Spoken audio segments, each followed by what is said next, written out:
গোবিন্দ রুক্মিণী সত্যভামা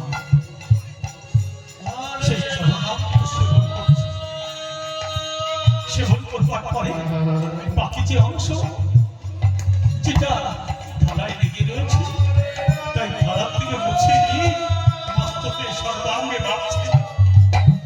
আমার গোবিন্দ বাকি অংশ থালার যেটা লেগে রয়েছে তাই সর্বাঙ্গে বাড়ছে।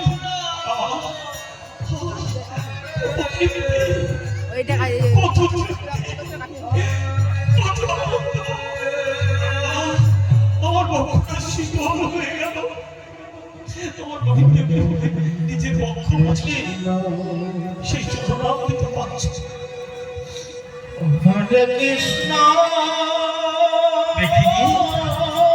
গোবিন্দ বলছে রুক্মিণী কৃষ্ণ কৃষ্ণ আমার বন্ধু বড় ক্লান্ত, আজ তোমরা নিজের হাতে দুটো তোমার বন্ধু সেবার আয়োজন করো, বিলম্ব করো না। আজ তোমরা দুজনে নিজের হাতে আমার বন্ধুর জন্য নানা রকম ব্যঞ্জনে সজ্জিত করো, আমার বন্ধুর সেবার আয়োজন করো। রুক্মিণী সত্যভামা চলেছে বন্ধুর সেবার জন্য নানা রকম ব্যঞ্জনে সজ্জিত করবো। আচ্ছা গোবিন্দ একটু সময় রুক্মিণী সত্যভামাকে সরিয়ে দিয়ে সুদামার কাছে বসে হঠাৎ আমার গোবিন্দ বলছে, আচ্ছা বন্ধু আজ কতদিন পর আমরা দুজনে এক জায়গায় হয়েছি, আচ্ছা বন্ধু তোমার কেমন লাগছে বলো? সুদামা বলছে, আমার খুব আনন্দ হচ্ছে জানো বন্ধু, খুব আনন্দ হচ্ছে, আজ কতদিন পরে আমরা দুই বন্ধু এক জায়গায় হয়েছি।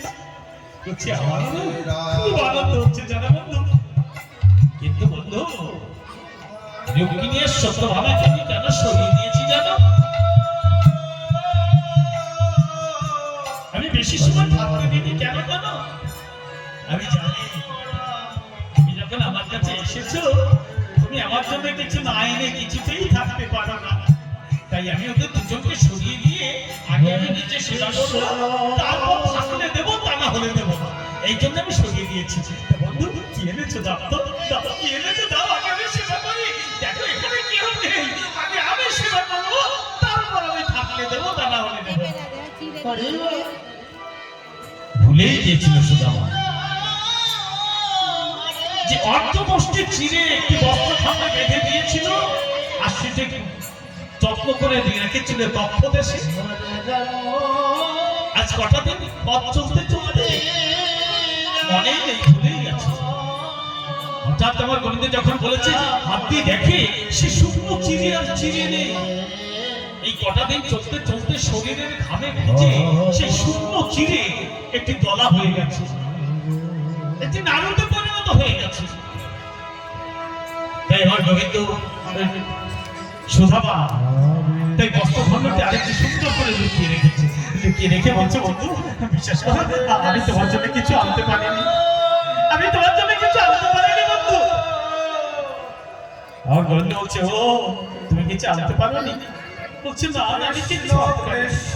বলে তুমি যদি কিছু নাই আনবে, কিন্তু আমি বলার পরে তোমার এই কক্ষ দেশে কি যেন লুকোলে, দেখি দেখি তোমার এই কক্ষ দেশে কি লুকিয়ে রেখেছো, দেখি বন্ধু দেখি। এই বলে আমার গোবিন্দ সুদামা সেই কক্ষ দেশ থেকে বস্ত্রখণ্ডটি বের করেছে, টেনে নিয়ে বলছে এ কি বন্ধু, এই যে কত সুন্দর একটি চিড়ে নাড়ু। সুদামা বলছে না বন্ধু না, ওটা চিড়ে নাড়ু নয় বন্ধু, তুমি ওটা খুলো না, তুমি হাত দিও না, ওটা তুমি আমাকে ফিরিয়ে দাও, ওটা তোমার সেবার জন্য নয়।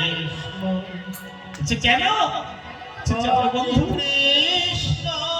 তোমার বন্ধুকে আমাকে দিয়েছিল অর্ধপুষ্টি শুকনো চিড়ে। সত্যিকার কথা কি জানো বন্ধু, তোমার জন্য একটি নাড়ু তৈরি করবার সামর্থ্য আমাদের নেই, তাই অর্ধপুষ্টি শুকনো চিড়ে দিয়েছিল ওই বস্ত্রখণ্ডে বেঁধে। জানো বন্ধু আমার এই কক্ষ দেশে থেকে কখনো জানি আমার শরীরের ঘামে ভিজে ওই শুকনো চিড়ে নাড়ু হয়ে গেছে, ওটা তোমার সেবার যোগ্য নয়, ওটা তুমি সেবা করো না।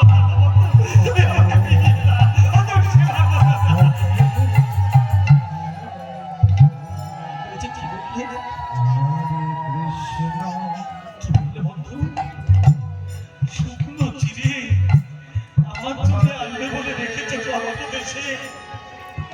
আর তাই আমার শরীরের ঘামে ভিজে নারী হয়ে গেছে। বাহ! তাহলে তোমাকে সেবা করতেই হবে। দেখি দেখি কত সুস্বাদু হয়েছে, কত সুস্বাদু হয়েছে। এই বলে এবার সেই নারী তিনি সেবা ভেঙে সেবা করতে শুরু বলছি না না বাবু না না, তুমি সেবা করো না, তুমি সেবা করো না বন্ধু। আমার শরীরে ঘামে ভেজা, আমার শরীরে ঘামও লাগে, আমি চিনে তুমি সেবা দিও না। আরে ভাই গোবিন্দ, একটু বদলে তুলে নিয়ে বলছে কত তৃপ্তি, কত স্বাদ, কত প্রেম, কত ভক্তি, কত ভালোবাসা, সবে মিলে মিশে এত সুস্বাদু হয়েছে। জানো বন্ধু, এত সুস্বাদু দারুণ আমি জীবনে কখনো পাইনি। সত্যি কত অদ্ভুত আনন্দ হচ্ছে।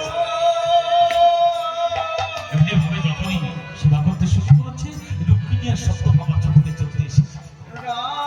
এসে বলছে, এ কি গো প্রভু, এ তোমার কেমন বিচার? আমাদের দুজনকে সরিয়ে দিয়ে তোমার বন্ধু তোমার জন্য কি জন্য এনেছে, আপনি লুকিয়ে লুকিয়ে সেবা করছো, আমাদের দেবে না? আচ্ছা তোমরা নেবে? কত সুস্বাদু চিড়ের নাড়ু, এমন সুস্বাদু চিড়ের নাড়ু আমরা জীবনে কোনোদিন সেবা করিনি। দেখো দেখো দেখো, রুক্মিণী সত্যভামা আমার গোবিন্দ সেই নাড়ু সকলে মিলে মনের আনন্দে সেবা করছে। সেবা বদলে তুলে দিয়ে বলছে, আমার সত্যি তো এত তৃপ্তি, এত স্বাদ, এমন সুস্বাদু নাড়ু সত্যি আমরা কোনোদিন পাইনি। মনের আনন্দে তিনি সেবা করছে। সেবা নেবার পরে আমার বন্ধু বন্ধু বসো বসো বসো, কোনো ক্লান্ত এই দেখো বন্ধু, তুমি বসো, আমি নিজের হাতে আজ তোমার সেবা করাবো। সোজা বলছে, তুমি আমাকে কষ্ট দিও না, আমি সইতে পারছি না, আমি নিজেই সেবা করবো। আমার গোবিন্দ বলছে, না না, আজটা কিছুতেই হবে না, আজ তুমি আমার কাছে এসেছো,